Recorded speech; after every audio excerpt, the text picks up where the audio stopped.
Subscribe करें और bell दबाएं ताकि कोई खबर रह न जाए। जाग पाकिस्तानी जाग, जाग पाकिस्तानी जाग, जाग पाकिस्तानी जाग, जाग पाकिस्तानी जाग।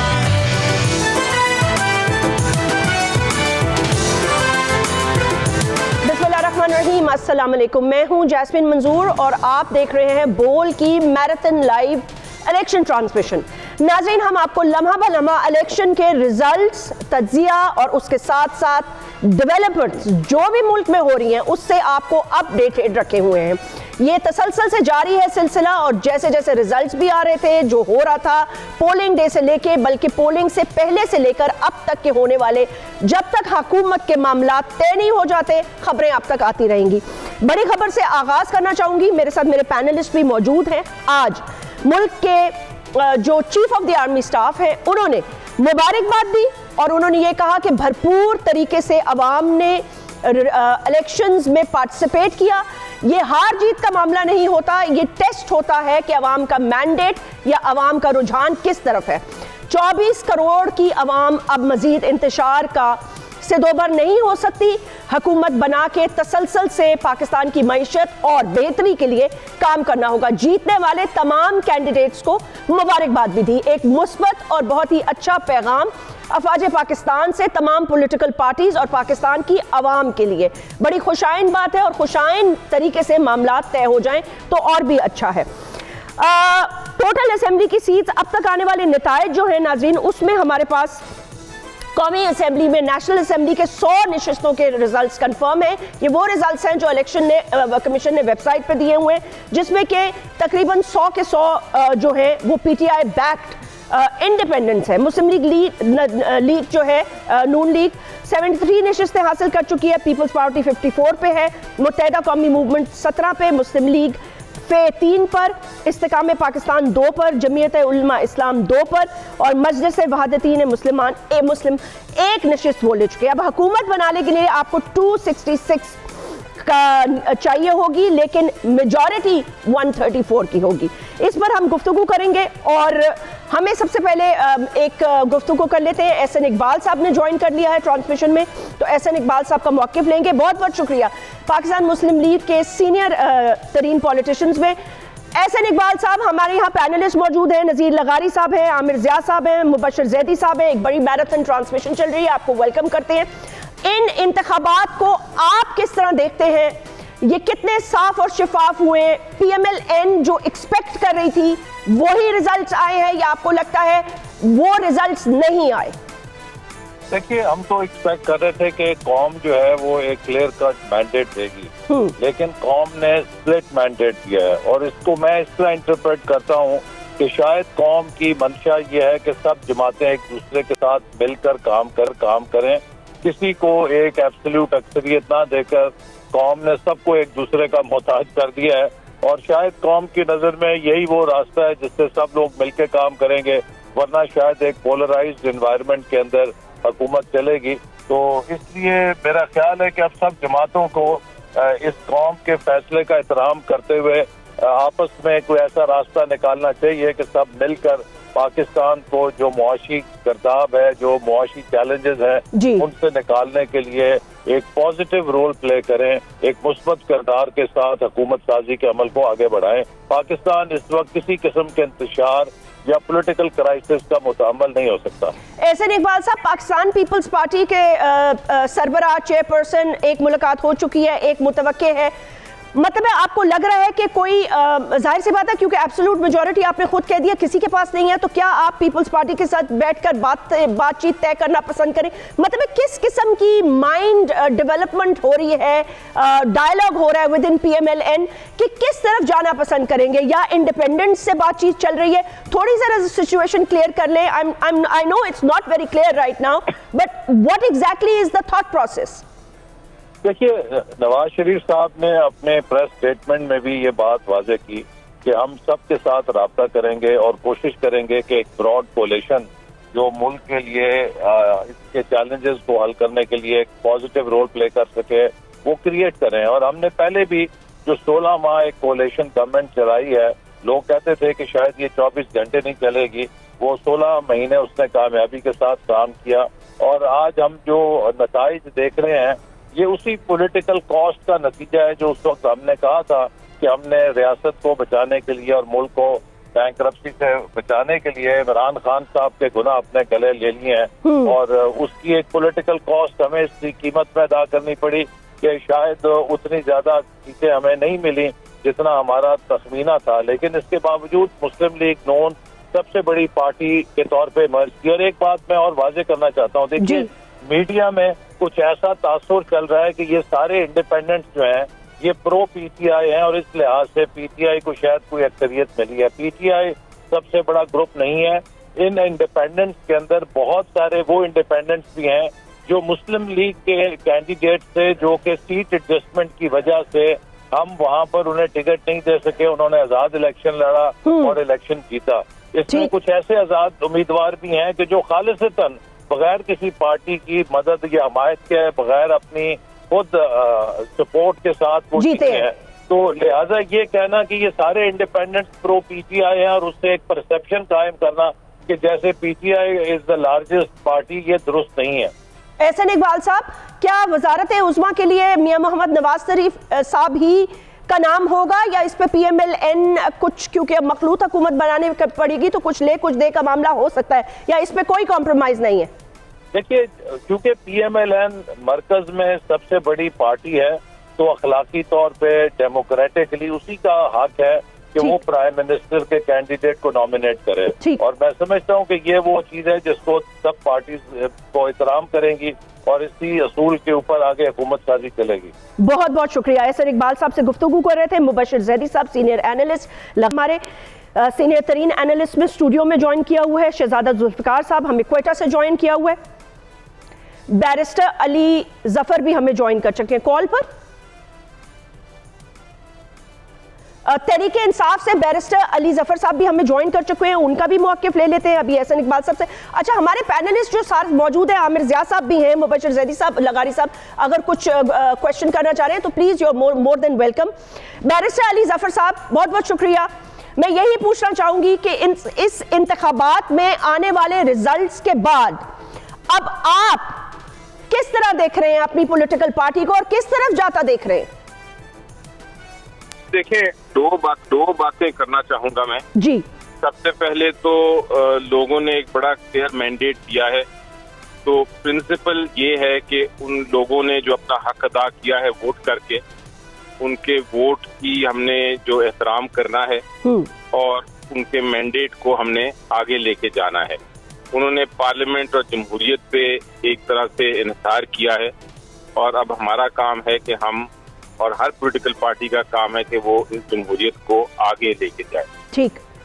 ये कहने के बाद मैं ये कहना चाहूंगा कि ये भी हकीकत है कि बहुत सारे जो कैंडिडेट्स हैं जो जीते हुए थे उनको हराया गया है, और उनकी एक्चुअली अभी लीगल एक उनकी होनी है कार्रवाई जिसके तहत वो वापस आएंगे। ठीक।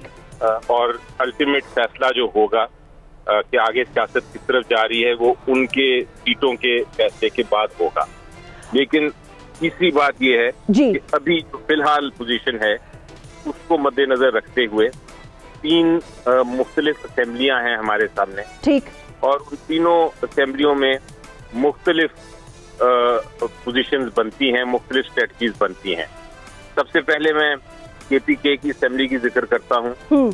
वहाँ क्लियरली जो PTI है वो सबसे मेजॉरिटी वाली पार्टी है। ठीक। और उसमें कोई शक नहीं है कि वहाँ हम हुकूमत बना सकते हैं और बनाएंगे। तो वो तो बड़ी आसान स्ट्रेटजी है कि वहाँ हुकूमत हम बनाएंगे और अब हम उम्मीद करेंगे कि अच्छी ऑपोजिशन हो। ठीक। दूसरी पोजीशन है सेंटर की। सेंटर में PTI सबसे बड़ी जमात है और उसका हक है कि वो एक पार्टी जो सबसे मेजॉरिटी में है तो जमहूरियत का ये हक है कि वो ही पार्टी गवर्नमेंट बनाए।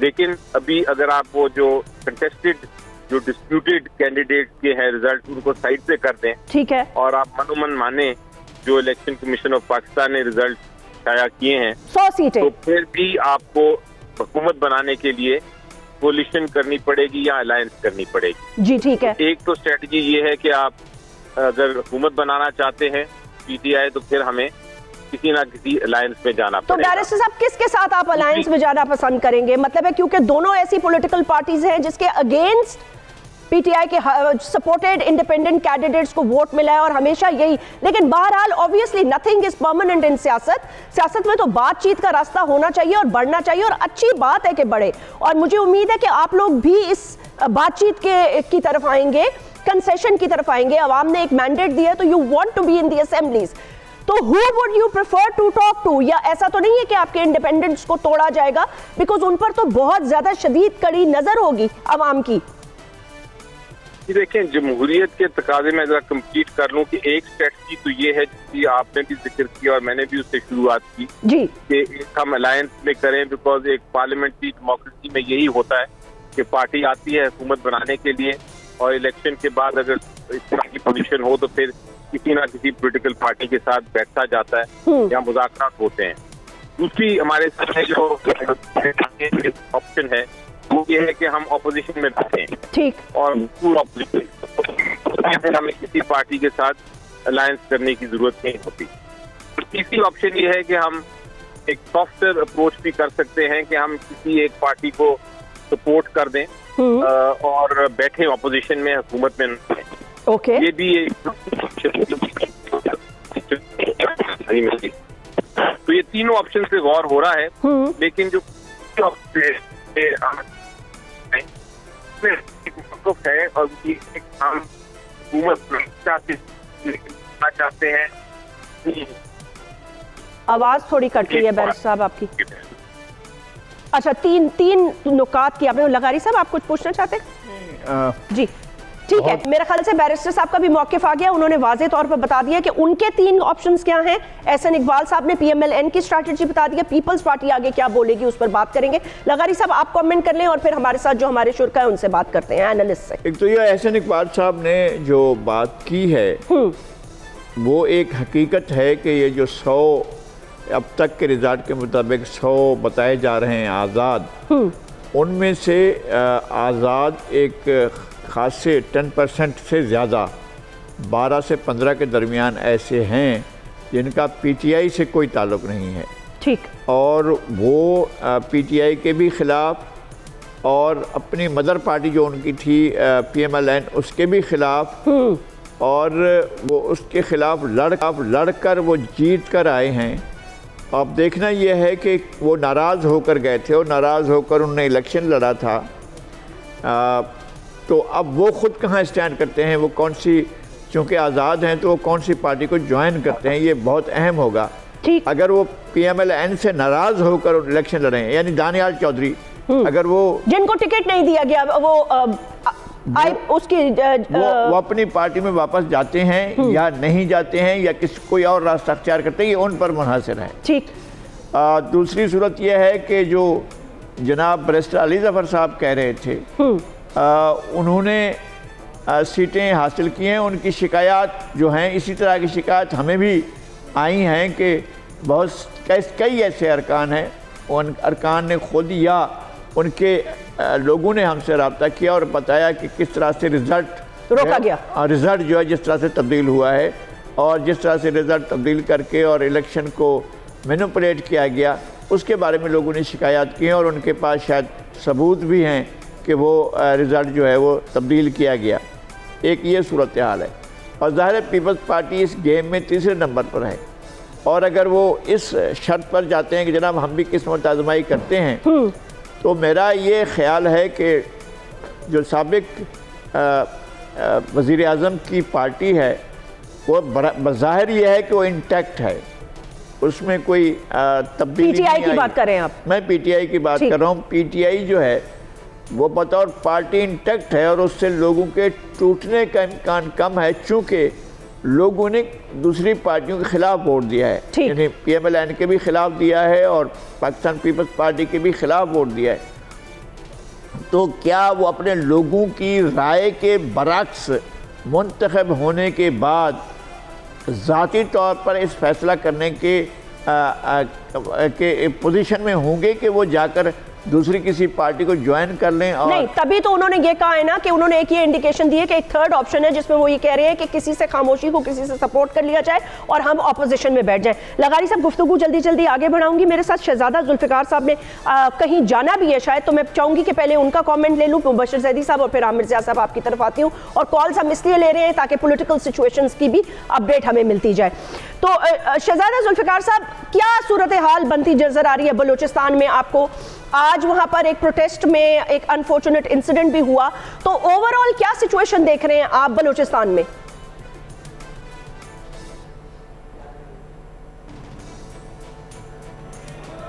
सर, आपकी आवाज नहीं आ रही, शायद आपने माइक बंद किया हुआ है, आवाज नहीं आ रही हमें।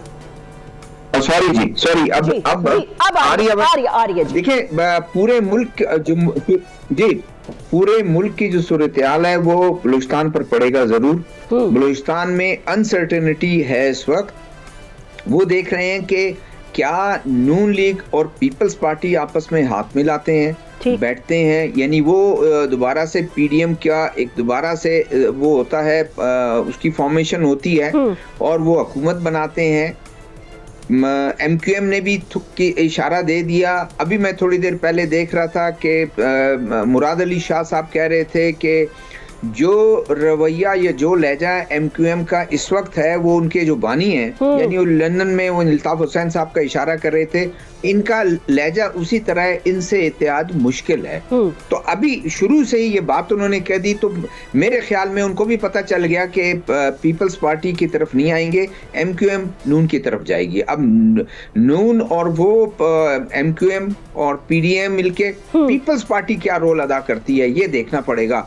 अगर तो पीपल्स पार्टी और नून और एमक्यूएम और दीगर जमातें अगर हुकूमत बनाती हैं वफाक में, तो एक बड़ा अच्छा असर उसका ये पड़ेगा बलूचिस्तान में कि बजाय इसके वहाँ भी चूचू का मरबा बनकर एक दूसरे के खिलाफ वो फिर ये कर सकते हैं। तीन बड़ी पार्टियां इस वक्त जेयूआई बड़ी पार्टी वहाँ पर 9 सीट के साथ है या 8 उसकी अभी तक है, और नून की 9 है और 11 पीपल्स पार्टी की हैं। वो मिलके अगर हुकूमत बनाएंगे, पायदार हुकूमत भी होगी, कुछ रूल्स ऑफ गेम भी सेट हो जाएगा। और वरना ये होगा कि पिछला जिस तरह हुकूमत थी कि वजीर आला साहब 3 दिन सोए हुए थे, डेवलपमेंट फंड का पता नहीं है कि कहाँ चला गया, गवर्नेंस तबाह थी, किसी का कुछ पता नहीं, और पोस्टिंग ट्रांसफर इस तरह हो रहे थे कि सुबह शाम। तो शायद मेरे ख्याल में अब ये रियलाइजेशन है। दूसरा, आपने बिल्कुल एक इनिशियल अपने ओपनिंग रिमार्क्स में army chief general Asif Munir का आपने बयान जो है वो किया। मेरे ख्याल में इस मौके पर बड़ा बरवक्त है। इस मौके पर ये उन्होंने ख्वाहिश का इजहार किया कि तमाम पॉलिटिकल पार्टीज, डेमोक्रेसी, इलेक्शन, ये सारा कुछ लोगों ने अपना वो दे दिया, राय दे दी। अब उनके नुमाइंदे जो हैं रूल करेंगे, लोग उनके नुमाइंदे उसी तरह उनका ख्वाहिश का एहतराम करके मुल्क को आगे पॉलिटिकल और इकोनॉमिक स्टेबिलिटी की तरफ ले जाएंगे। मेरे ख्याल में ये मेरे ख्याल में बहुत इम्पोर्टेंट है और इसी तरह अभी 1-2 दिन में क्लियर हो जाए। जी बिल्कुल ठीक है। मुबशर जैदी साहब, thank you so much and you been waiting for a while. मैं ये exactly is your analysis elections, जैसे लगारी साहब ने कहा, ये बात तो तय है कि इतने जो प्रोलॉन्ग डिले हुआ, I think everything went so smoothly, but unfortunately, और आज पीपल्स पार्टी के चेयरपर्सन बिलावल भुट्टो जरदारी साहब ने भी ये कहा, कमिंग फ्रॉम पीपल्स पार्टी, कि जब मैं सोया तो मैं जीत रहा था और मैं उठा तो मैं हार गया। So a lot of national assembly की सीट्स जो हैं वो क्वेश्चनेबल हो गई हैं एंड ऑलरेडी उनके पिटिशंस कोर्ट्स में जा चुके हैं। तो आप क्या देख रहे हैं? I mean, will it be as smooth a transition as we are thinking, और बहुत इंडिपेंडेंस या पीटीआई के बैक्ड मेजॉरिटी सपोर्ट की वजह से the plan is pretty upset? अस्सलाम वालेकुम जस्मीन। एक तो ये कि मैं भी जब कल रात सोया था तो मैं मुशर्रफ जैदी था, फिर मैं आज सुबह उठा तो तब भी मैं मुशर्रफ जैदी था, लेकिन जब मैं आपके शो पे हाजिर हुआ तो मैं मुबशर हो गया। तो मुझे I know how some of these politicians, I am so sorry, that is a perfect example. I am so sorry for the slip of tongue.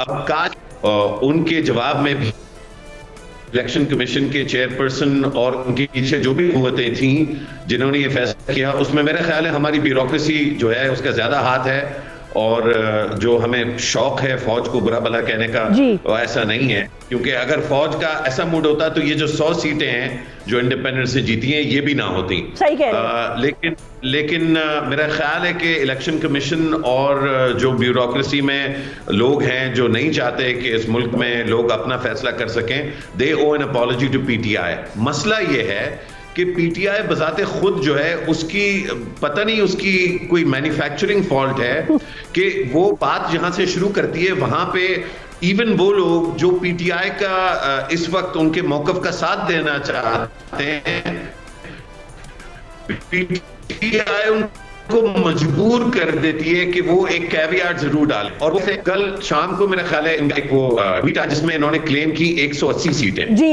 फिर आज सुबह मेरा ख्याल है अलीमा बीबी की जो है प्रेस कॉन्फ्रेंस आई, उसमें 185 सीटें। फिर गौहर साहब की प्रेस कॉन्फ्रेंस आई, उसमें उन्होंने क्लेम किया 170 सीटें।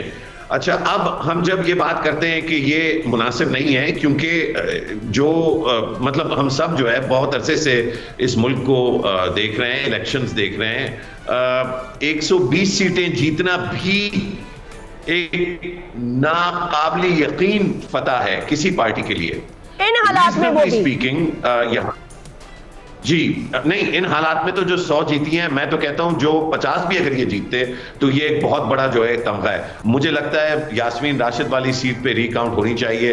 जाहिर बात है पीएमएल नून के लोग जो सपोर्टर्स हैं और दोस्त हैं हमारे, बहुत करीबी मेरे तो दोस्त हैं उनमें से, वो बहुत माइंड करेंगे इस बात को, लेकिन जिस तरह से वो रिजल्ट डिक्लेयर हुआ था वो मजाक खेज था।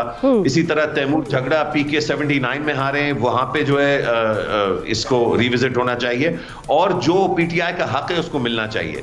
लेकिन मुझे ये लगता है कि पीटीआई की जो अपनी डीएनए है उसमें पीटीआई का हक सब कुछ है। 266 सीट्स और उसके बियॉन्ड भी अगर कुछ हो सकता है तो वो भी, तो ये इस तरह से तो मेरा ख्याल है कि इस मुल्क के जो मसाइल हैं वो हल नहीं होंगे। लेकिन आखिरी चीज मैं कहूंगा कि इस वक्त PTI has been under state pressure. वो उसके साथ ज्यादती हुई है, उनके लीडर के साथ जुडिशियल एक्टिविज्म ही मैं कहूंगा उसको, उससे ज्यादा मैं कहूंगा तो लोग नाराज हो जाएंगे।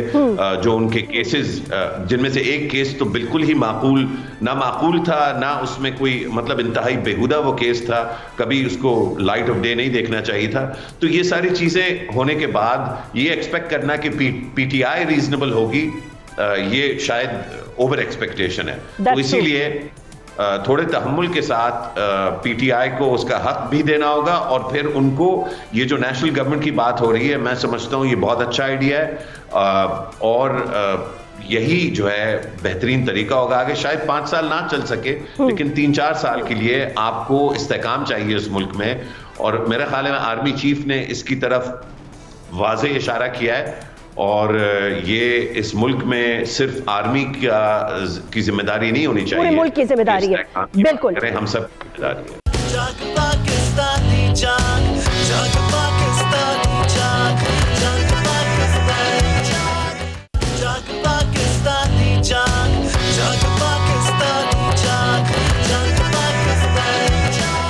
असद निज़ामी, मैं पहले आपसे थोड़ा सा तज्जिया ले लेती हूँ, बिकॉज आप मुझे ये बता सकते हैं कि एक्चुअल सिचुएशन क्या है। मुलाकातें भी चल रही हैं, किसके नाम फ्लोट हो रहे हैं, चीफ मिनिस्टर के लिए बड़ी डिफिकल्ट डिसीजंस होंगी, तो आप कैसे देख, पार्टी और पीएमएलएन की नेगोशिएशन होगी, टफ नेगोशिएशन होगी, तो क्या फोर्सी कर रहे हैं आप? अभी तक तो सब ये कह रहे हैं कि जी कुछ पता नहीं है, अभी बातचीत चल रही है, कमेटियां भी बना दी गई हैं।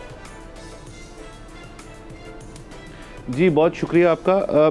देखिए जी, इस वक्त तो सिचुएशन ये है कि पीपल्स पार्टी का तो वाज़ेह मौक़िफ़ है कि जब तक जो इंडिपेंडेंट्स हैं, रादर मुझे 2 दफ़ा इंडिपेंडेंट कहने का, जो इंडिपेंडेंट हैं उनका सामने नहीं बात आ जाती, उनसे मुज़ाकरात जो हैं वो तय नहीं हो पाते, उस वक्त तक तो नून लीग के साथ शामिल होने का या उनके साथ किसी किस्म का जो मुआहदा करने की सिचुएशन क्रिएट नहीं होती है। बिलावल भुट्टो ज़रदारी का वाज़ेह बयान। अच्छा, मैं थोड़ा सा आना चाहूँगा कि इस वक्त सारी तमाम पार्टीज़ क्या सोच रही हैं। सही, पीपल्स पार्टी का तो ये आ गया जी कि वो इस वक्त जो इंडिपेंडेंट्स के बाद जाएंगे। MQM जो है उन्होंने अलबत्ता नून लीग को जब उन्होंने उनसे मुज़ाकरात करने की कोशिश की, उन्होंने कहा कि हम नहीं आ सकते लाहौर, आप अलबत्ता हमारे पास हैं, हमसे बात करें। ये भी थोड़ा सा एक सिंबॉलिक जेस्चर है। पीटीआई जो है वो दावे कर रहे हैं कि जी हमारे पास 170 सीटें हैं और हम गवर्नमेंट ईजिली बना सकते हैं। और उसके अलावा जमात इस्लामी का भी आज एक काफ़ी बड़ा एक मुजाहरा था जिसके अंदर वो कहते हैं एमक्यूएम तो एक सीट भी नहीं जीती वहाँ पे, या तो इंडिपेंडेंट जीते हैं, हम जीते हैं। उसके साथ साथ यहाँ पे जो एक सबसे इंटरेस्टिंग सिचुएशन डेवलप हो रही है वो लीगल एंगल से, उसमें दो मैं जगहों का जिक्र करना चाहूँगा।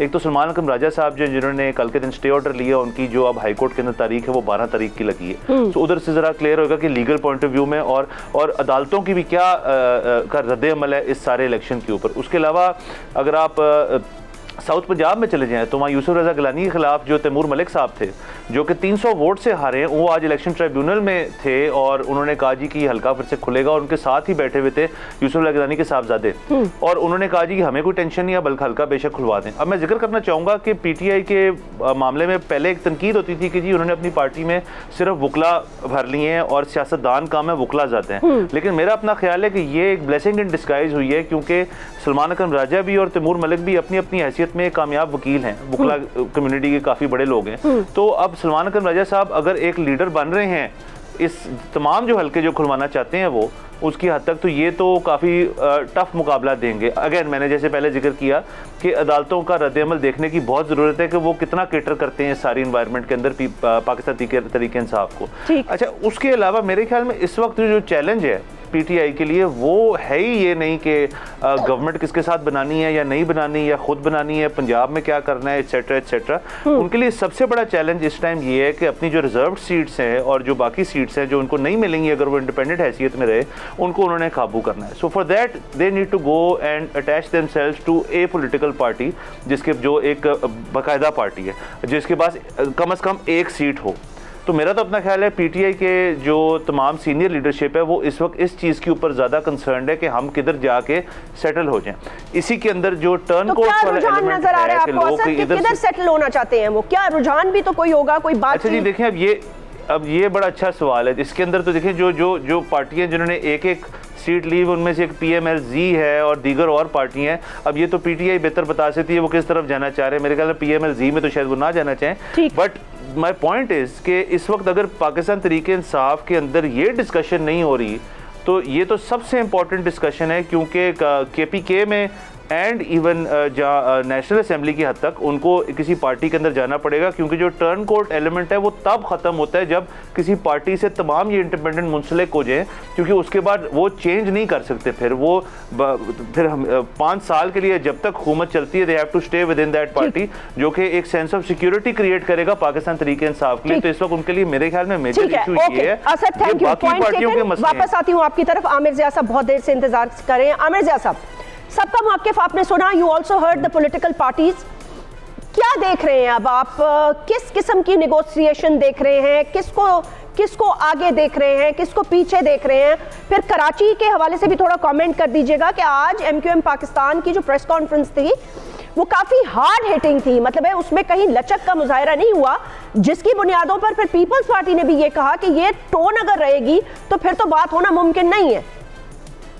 देखिए जैस्मीन, पूरा अगर आप मुल्क के मंजरनामे पे नजर दौड़ाइए तो लगता है ये कि जी बड़ी पेचीदा और मुश्किल सूरत हाल है, और पेचीदा और मुश्किल पाकिस्तान के लिए भी है और जितने पॉलिटिकल प्लेयर्स हैं उनके लिए भी है। स्टार्टिंग विद, अगर आप सबसे पहले बात करें नून लीग की, कि नून लीग जो है वो ठीक है, उसने बड़ी जमात का वो अपना दावा कर रहे हैं, लेकिन उनके पास सादा अक्सरियत भी नहीं है, कोई अक़लियती जमात है। और जब आप अक़लियती जमात होते हैं और आपको एक मखलूत हुकूमत बनानी पड़ेगी तो उसके लिए बहुत ज़्यादा गिव एंड टेक होगा।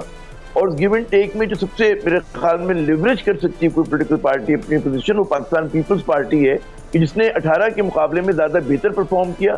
सिंध में भी आपको पता ही बहुत रिकॉर्ड नंबर ऑफ सीट्स ली हैं उन्होंने, वैसे भी पंजाब में भी उनकी इंक्रेज जो है थोड़ी सी बड़ी है, तो वो अपने आप को ज़्यादा अच्छा प्लेस करेंगे। अब जो एक आइडियल कम्बिनेशन लोगों को नजर आ रहा है, जो PDM-2 की बात हो रही है, उसमें नून लीग हो, पाकिस्तान पीपल्स पार्टी और MQM हो, और बाकी छोटी जमातें इनके साथ आ जाएं। और यकीनन कोशिश की जाएगी कि जो आज़ाद उम्मीदवार हैं उसमें से कुछ लोग जो हैं जिनके ज़मीन जाग जाते हैं, जिनको अल्लाह मियां अक्ल सलीम दे देते हैं, वो इस इत्तेहाद में आ जाएंगे। तो एक तो ये एक कोशिश हो सकती है किस तरह की, लेकिन ये कहना बहुत आसान है, करना मुश्किल है। उसमें गिव एंड टेक किसकी तरफ से होगा? मेरे ख्याल में नून लीग के लिए बहुत ही मुश्किल सूरत हाल होगी, क्योंकि नवाज शरीफ साहब का जो एक मिजाज है, जिस तरह से वो अपनी जमात को चलाने के आदी हैं और हुकूमत को चलाने के आदी हैं, उनके लिए मखलूत हुकूमत को लीड करना जो है एक बड़ा ही चैलेंजिंग काम है। फिर पाकिस्तान पीपल्स पार्टी ने जो अपने तोपों के दहाने खुसूसन बिलावल साहब ने नवाज शरीफ की जात की तरफ खोल रखे थे, आपको पता ही है, पूरी कैंपेन उनकी यही थी। पीपल्स पार्टी के और लोगों से हमारी बात होती थी, वो कहते थे जी कोई किसी नए चेहरे को आना चाहिए। अब देखना है ये कि उनके जो इंतखाबी नारे थे वो अब इन निगोसिएशन में भी उसके ऊपर वो जोर डालते हैं, और ये जोर डालकर अपने लिए क्या कंसेशन लेते हैं। क्या वो कोशिश करेंगे कि शहबाज शरीफ साहब सामने आए या कोई और नाम सामने आए? तो ये चीज देखनी है, जिसकी वजह से नून लीग में भी फिशर्स होंगे। नून लीग के अंदर भी कोई इत्मीनान बख्श सूरत हाल नहीं है, बेशक वो कहते रहे कि जी बड़ी अच्छी बात है। फिर आप आइए मुत्तहिदा कौमी मूवमेंट पाकिस्तान की तरफ, record number of seat 17 seats है उनके पास, लेकिन उनके लिए चॉइसेस जो हैं फिर मैं कहूँगा बहुत ही मुश्किल हैं। मसला ये है कि अगर जो मैंने कहा कि नून लीग और पाकिस्तान पीपल्स पार्टी और PDM 2 है, ये तुमने देखा कि PDM 1 में MQM से जो वादे किए गए थे वो पूरे नहीं हुए थे। यही हुआ था ना? जी बिल्कुल। दूसरी बात ये कि अच्छा अगर अब पीपल्स पार्टी का लायंस शेयर होगा और वो निगोशिएट करके बैठेगी नून लीग के साथ, तो कमो बेश वही वाली सूरत हाल होगी। अच्छा जो MQM की कोशिश है कि जी कोई कॉन्स्टिट्यूशनल चेंजेस आ जाएं, मेरे ख्याल में इन मखलूत हुकूमत में कॉन्स्टिट्यूशनल चेंजेस नहीं आएंगे। उनको अपने एम्पावर्ड लोकल बॉडीज के लिए या नौकरियों के लिए जो भी उनके मुतालबात हैं, मिनिस्ट्रीज को छोड़ के, मिनिस्ट्री तो मिलना बहुत आसान काम है, वो जो चाहेंगे मिल जाएगा, लेकिन जो अवाम के मसाइल अर्बन सिंध के, उसके लिए उन्हें बाहर कैफ आना पड़ेगा सूबाई हुकूमत के पास, क्योंकि वहां पर ताकत की कुंजी है, सूबाई असेंबली के पास और पीपल्स पार्टी की हुकूमत के पास। अब वहां पर आप कैसे निगोशिएट करते हैं, एक बड़ा दिलचस्प सवाल है, ठीक है ना? अच्छा अमूमन होता है कि जब आप गुफ्तगू में जाते हैं तो इस पोजीशन ऑफ स्ट्रेंथ से बात करते हैं, हर आदमी जो है कि एक मैक्सिमम पोजीशन लेता है, फिर उसमें दौरान गुफ्तगू कंसीड करते हैं, फिर हिडन हैंड्स होते हैं, जो मतलब बैकडोर आपके बिहाइंड द सीन मूवमेंट हो रही होती है, उसमें फिर आप गिव एंड टेक कर रहे होते हैं। तो मेरे ख्याल में यहाँ पर कोई भी जमात ही क्लेम नहीं कर सकती कि जी हमने आइडियल बार्गेन स्ट्राइक की है। अच्छा आमिर ज़िया साहब, आपको याद होगा, सॉरी कथा कलामी माफ, आपको याद होगा कि ये तो PMLN खुद स्टेटमेंट दे चुकी है ना, एक्चुअली शहबाज शरीफ साहब की ये स्टेटमेंट है जो कि चल भी चुकी है मीडिया पे, एंड ही सेड कि अगर सिंपल मेजॉरिटी नहीं मिलती तो मियां Mohammad Nawaz Sharif sahab might not want to be the prime minister. I think you probably remember that. जी मुझे बिल्कुल याद है, लेकिन फर्ज करें कहीं पे दिल के गोशे में ये ख्याल है कि जी उन्हें बनना है। डार साहब ने कहा कल कह रहे थे कि जी नवाज शरीफ हमारे प्राइम मिनिस्टर के कैंडिडेट हैं। फिर मैं ये कहूँगा कि वो बेशक ना बनना चाहते हो, लेकिन एक उनको बार्गेनिंग चिप के तौर पर है। फिर सवाल होता है कि अगर नवाज शरीफ साहब नहीं बनते, वो कुर्बानी देते हैं, तो क्या फिर वो अपनी साहबजादी को वजीर आला पंजाब बनवाएंगे? और अगर वो उनको वजीर आला पंजाब बनाते हैं तो उसका क्या रद्देमल पार्टी के अंदर होगा और पार्टी से बाहर होगा?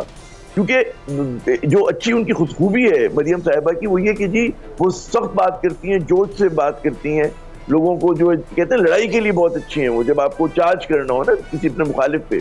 लेकिन जब आपको हुकूमत चलानी होती है तो वो ऐसा सेंटिमेंट इवोक करती हैं कि जहाँ पे बहुत सारे लोगों को नाराज करती हैं वो। तो क्या वो एक आइडियल चॉइस होंगी? क्या उसके बाद जो है वो एक हुकूमत चला सकेंगी? तो ये क्वेश्चन मार्क है। और आखिरी जो डिलेमा आता है वो PTI का आता है जी। PTI के साथ जैसे कि भी हमारे दोस्तों ने उस पर रोशनी डाली कि एक तो पहली बात कि अपने आप को किस तरह से एन ब्लॉक अपने आप को बरकरार रखना। क्या कॉन्स्टिट्यूशन में कोई प्रोविजन है? मेरे ख्याल में पूछना चाहिए था लीजफर साहब से कि जनाब अगर ये फर्ज करें इनको नहीं मिलती, रिजर्व सीट्स नहीं मिलती, तब भी ये बतौर ग्रुप अपने आप को रजिस्टर करा लें, और जी जो भी इनके पास 60-70 लोग होते हैं, 80 लोग होते हैं, 90-95 व्हाटएवर, उसके बाद ये एक मुस्बत अच्छी ऑपोजिशन का किरदार अदा करें। ठीक है ना? ये इनके लिए मेरे ख्याल में आइडियल सिचुएशन होनी चाहिए। अगर ये कमजोर मखलूत हुकूमत का हिस्सा बनते तो उसमें आप देखिएगा कि सिर्फ ये होगा कि जी नून लीग को बाहर रखे और पीपल्स पार्टी के साथ, तो कहना आसान है, करना बहुत मुश्किल है जो इनका। लेकिन जब आप ये फैसला करते हैं जी मैं इसके खिलाफ में बैठना है, तो फिर बहुत सारे जो कमजोर दिल अफराद होंगे जिन्होंने मतलब बड़ी मेहनत की होगी, तो हो सकता है उनसे जुदा हो, तो फिर सीट इनका नंबर ऑफ सीट घट सकता है। तो KP में हुकूमत बनाए और बाकी एक मुस्बत ऑपोजिशन का किरदार अदा करें, आइडियल सिचुएशन होगी। उसके बियॉन्ड अगर ये जाते हैं, ये किसी और पार्टी में जम होते हैं, मुझे ख्याल में कोई प्रैक्टिकल बात नहीं कि वैसे तो मुस्लिमीन में चले जाएं या जो इजाजुल हक साहब की पार्टी में चले जाएं या जमात इस्लामी में चले जाएं, वो तो फिर पीटीआई की शनाख्त डाइल्यूट हो रही होगी ना, पीटीआई तो होगी नहीं। बिल्कुल ठीक है, लेकिन पार्लियामेंटेरियन के नाम से किसी और नाम से एक नया ग्रुप बना ले, बेशक रिजर्व सीट की कुर्बानी नहीं जाती जाए, 70 लोग बहुत होते हैं, और एक मखलूत अगर हुकूमत होगी तो अगर इंटेलिजेंट तरीके से चले तो they will be able to exploit the fissures within the government, and उसकी कोशिश भी इनको करनी चाहिए। बिल्कुल ठीक है, लेकिन अगर आप उनकी स्टेटमेंट सुने, बहुत पेचीदा है, बहुत मुश्किल है जी, हालात वाकई बहुत मुश्किल है। लगारी साहब, अभी आज की जो कुछ लॉयर्स की कैदी नंबर 804 से मुलाकात हुई तो वहां से ये मौक़िफ़ भी मिला और ये बात भी सामने आई कि उन्होंने ये कहा कि एक तो उन्होंने कल कहा कि जो सीट्स हमसे ले ली गई हैं और जहां धांधली हुई है, और बहुत सारी सीट्स हैं जिनकी कौमी असम्बली की, जिनके नताइज के हवाले से कोर्ट से रब्ता किया जा रहा है, जिसमें एक मियां मोहम्मद नवाज शरीफ की 2 सीट्स हैं, बल्कि एक मानसेरा वाली की इस सीट की भी बात हो रही है और उनके अपने हल्के लाहौर की भी बात हो रही है। चलिए ये बात हो गई, मरियम साहिबा की सीट है, उसके अलावा 1-2 और सीट्स हैं, कुछ मुल्तान की सीट्स हैं, फैसलाबाद की कुछ सीट्स हैं, शोएब शाहीन साहब वाली भी सीट है। तो लॉयर्स इस मामले में आपको पता है, और सलमान अकरम राजा साहब आप जानते ही हैं कितने रिनाउंड लॉयर हैं, वो आई थिंक इस चीज़ को इतनी आसानी से जाने नहीं देंगे। वो ये कह रहे हैं कि हम केपी में भी हुकूमत बना सकते हैं, हम पंजाब में भी हुकूमत बना सकते हैं, और हक हमारा ये है कि हम वफाक में भी हुकूमत बनाएं। अपने इस राइट के लिए कल एक पीसफुल प्रोटेस्ट किया जाए तो मामलात जहां से ख़त्म हुए थे फिर दोबारा उसी तरफ जाते नजर आ रहे हैं। देखें, असूली तौर पर बात यह है कि जो पार्टी मर्ज होकर आई है जी, वो तो वही है ना जो पीटीआई आज़ाद, जो पीटीआई के हिमायत याफ्ता लोग हैं वो आज़ाद उम्मीदवार के तौर पर मुल्क की सबसे बड़ी पार्टी बनकर उभर कर सामने आए। बेशक 2 सूबों में उन्होंने अच्छी खासी वो किया है, उन्होंने लीड ली है। पंजाब में बराबर चल रहे हैं और केपी स्वीप कर लिया, और केपी तो उन्होंने स्वीप कर लिया बिल्कुल इस तरह, बल्कि उससे भी ज़्यादा जिस तरह से सिंध में पीपल्स पार्टी ने किया है। और केपी जो है खैबर पख्तूनख्वा जो है वो उनके पास है और उसमें वो हुकूमत बनाने की पोजीशन में है। लेकिन अगर आज़ाद अफराद का ग्रुप हुकूमतें बनाता है, कल भी आप शायद कह रही थी कि ये तो दुनिया की एक अजीब पहली मिसाल होगी कि जिसमें आज़ाद अफराद का ग्रुप जो है वो एक पार्टी की हुकूमत बना रहा है। वो किस तरह से, किस फोरम से, कौन सी पार्लिमानी पार्टी होगी, क्या इंडिपेंडेंट पार्लिमानी पार्टी आप उसका नाम रखेंगे, क्या पार्लिमानी पार्टी जाएगी, वो लीडर ऑफ द हाउस का नाम पेश करेगी, किस पार्टी के उम्मीदवार के तौर पर वो जाएंगे, वो स्पीकर और डिप्टी स्पीकर के इंतखाब में जाएंगे तो किस नाम से जाएंगे, किस सिंबल से जाएंगे, ये सारा कुछ उनके साथ होगा। उनको पहले तय करना है। मेरे ख्याल में कुछ लोग जो है वो शायद पीटीआई नजरियाती बना चुके थे, मगर ऐसी कोई पार्टी और है नहीं। जमात इस्लामी के पास भी जाना चाहें तो उनकी अपनी सीट तो एक भी नहीं है, एक भी नहीं है जी। अगर जिनकी अपनी सीट एक भी नहीं है, अचानक उनकी जेब में इतनी सीटें डाल देंगे तो फिर वो क्या, यानी आप डाइल्यूट कर लेंगे अपनी शनाख्त को और कहेंगे जी हम तो पीटीआई नहीं रहे हैं और हम हो गए जमात इस्लामी। तो क्या आपका वोट बैंक इंटैक्ट रहेगा, या आपका कानून या आपका आइन, वो सब आपको इसकी इजाज़त देगा कि जनाब इस तरह से एक और पार्टी जो बाकायदा इलेक्शन रन कर रही थी और उस पार्टी के अंदर वो एक और है, वो मुस्लिम लीग ज़िया है जो एक सीट जीती है, और वो मेरा ख्याल है कि वो इंतखाब से पहले शामिल भी हो गए थे उनके साथ, पीटीआई के साथ उनके बहुत करीब चले गए थे एजाजुल हक, और हम तो शायद सुन रहे थे कि ज्वाइन भी कर रहे हैं। अगर वो उसके अंदर जाते हैं तो एक सूरत हो सकती है कि वो एजाजुल हक के साथ जाएं और उनके साथ जाकर हुकूमत बनाएं, हुकूमत खुद बनाएं। और ऐसा अगर मुमकिन है, मुझे सही कानूनी पोजीशन का नहीं अंदाज़ा है, लेकिन बड़े लायर हैं उनके साथ और बड़े लायर्स की उनको मदद भी हासिल है, तो उनको इस बहरान से निकलना है। लोगों का बाज़ दफ़ा ऐसा होता है कि शनाख्त का बहरान होता है, तो ये शनाख्त का बहरान जो है पीटीआई के लिए पैदा हुआ है। पीएमएल-एन को देखना यह है कि क्या वो अपने किसी इलाके के साथ कुर्बानी दे सकती है कि वज़ारत उज़्मा की कुर्बानी दे। अगर कम से कम उन्हें ये देनी पड़े तो क्या ये सोचना पड़ेगा कि क्या वो वज़ारत उज़्मा की कुर्बानी देकर किसी को इत्तेहादी बना सकते हैं जो इस कह रहे थे ना, किसी को सॉफ्ट सपोर्ट कर सकते हैं और ऑपोजिशन में भी बैठ सकते हैं। मैं वही अर्ज़ कर रहा हूँ, और अगर उनको इक़्तिदार से बाहर जाते हैं तो बहुत सी चीज़ें उनके लिए ऐसी अच्छी नहीं रहेंगी, गुलजार नहीं रहेंगी। ये जो बाग खिले हुए हैं वो बाग भी खिले हुए शायद नहीं रहेंगे। और जो कुछ, मैं फिर ये आखिरी बात करना चाहता हूँ कि पीटीआई ने पिछले 2 साल में बहुत अच्छी कैंपेन भी की, अपने आप को वो भी किया, बरकरार भी रखा है पार्टी, और पार्टी इंटैक्ट भी रही है, लेकिन संगीन गलतियां भी की हैं। क्या वो अपनी गलतियों को ठीक करेंगे? क्या वो उनके अंदर ये पैदा हो जाएगा कि जिस सिस्टम के अंदर वो बैठे हुए हैं, क्या वो इस सिस्टम को भी बाकी रखने के हक में हैं? जमहूरियत तो ख़तरे में नहीं पड़ेगी, पार्लियामेंट तो खतरे में नहीं पड़ेगी, असम्बलियाँ तो खतरे में नहीं पड़ेंगे अगर आप इस तरफ चले जाते हैं। अभी भी जो वो दावे कर रहे हैं कि 175, 170, तो मेरा ख्याल है कि वो सिस्टम, तो ऐसा दावे तो कोई भी कर सकता है ना। वो तो विक्ट्री स्पीच PMLN ने भी दे दी थी कि हम जीत गए और आ जाओ हमसे बातचीत नहीं, उन्होंने ये नहीं कहा है कि हमारी, उन्होंने अभी भी कह रहे हैं कि हम सिंगल लार्जेस्ट पार्टी है, लेकिन है तो नहीं। मुशर्रफ साहब, just before we take a quick break, मैं आपसे ये पूछना चाहती हूँ, जो इत्तलात आ रही हैं हमारे पास वो ये आ रही हैं कि कल जो डायलॉग हुआ है और आज जो डायलॉग होने जा रहा है उसमें ऑलमोस्ट ये तो तय हो रहा है कि पंजाब में और वफाक में PPP और PMLN मिल के हुकूमत बनाएगी। अब गिव एंड टेक क्या होगा, we really don't know, but that is quite clear. ये तो काफी इशारे मिल रहे हैं। देखिए, इसमें कोई इतना सरप्राइज जो है वो एटलीस्ट मुझे तो नहीं है कि ये नेचुरल एलाइज जो हैं वो हैं और ये कोशिश करेंगे इस तरह हुकूमत बनाने की। लेकिन वफाक में भी और पंजाब में भी, जहां तक मुझे आखिरी याद है, मुझे पता है नंबर्स कॉन्स्टेंटली चेंज हो रहे हैं, लेकिन जहां तक मेरा अंदाजा है, एज वी स्पीक तो एक ब्रेकिंग न्यूज आई है सर, कता कलामी माफ, so much happening in the country के पीपल्स पार्टी की आसिफ अली जरदारी साहब की और नवाज शरीफ साहब की जो आज एक मुलाकात थी वो मुलतवी हो गई है। But anyway, you were saying कि they are natural unnatural allies, I would say. Well, natural allies in so far as उन्होंने अभी एक साथ हुकूमत की है और वो मुझे बड़ा क्यूट लगा जब एहसन इकबाल साहब ने फरमाया कि हमने मुल्क को बचाया, और वो जो 16 महीने में उन्होंने किया, मेरे ख्याल है उन्होंने 16 महीने में जितनी तक़वियत और स्ट्रेंथ PTI और उसके नैरेटिव को दी, वो इमरान खान 10 इमरान खान जेल से बाहर अगर होते तो वो शायद उस तरह ना कर पाए होते जिस तरह से PTI का वोटर मोबिलाइज हुआ है। लेकिन चलें, अब सब गुजर गया। उसूलन जिस पार्टी को सबसे ज्यादा वोट मिला है, पॉपुलर वोट भी सबसे ज्यादा PTI को मिला है और सीटें भी सबसे ज्यादा PTI को मिली हैं। अब भले हम उसको PTI ना कहें, लेकिन वो सारे लोग जिनको वो वोट मिला है उनको इसलिए वोट नहीं मिला। बहुत कोई रेयर केसेस होंगे जहां वोट जो है उनको अपनी गद्दी के लिए मिला है, या अपना जो उन्होंने परफॉर्म किया है पिछले 30 साल से उसके लिए मिला है, या वो बहुत गुड लुकिंग है। सिर्फ एक गुड लुकिंग है और सिर्फ एक फैक्टर है जिसने PTI बैक्ड कैंडिडेट को वोट दिया, और वो उनकी हिमायत है इमरान खान के साथ उनका जो ताल्लुक है।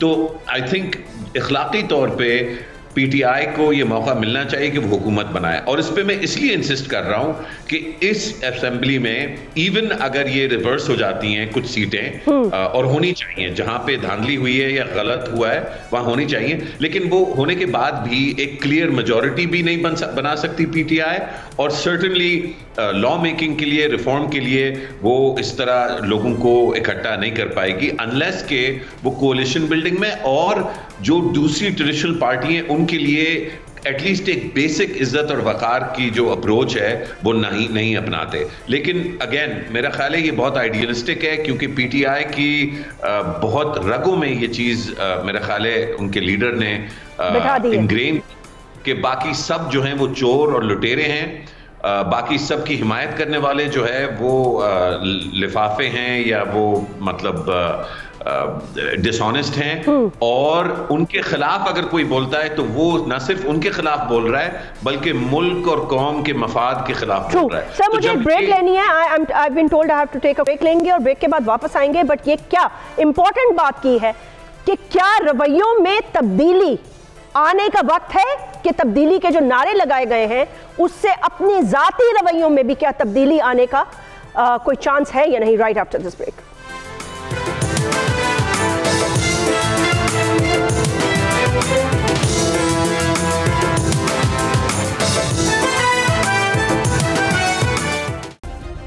सब्सक्राइब करें और बेल दबाएं ताकि कोई खबर रह न जाए।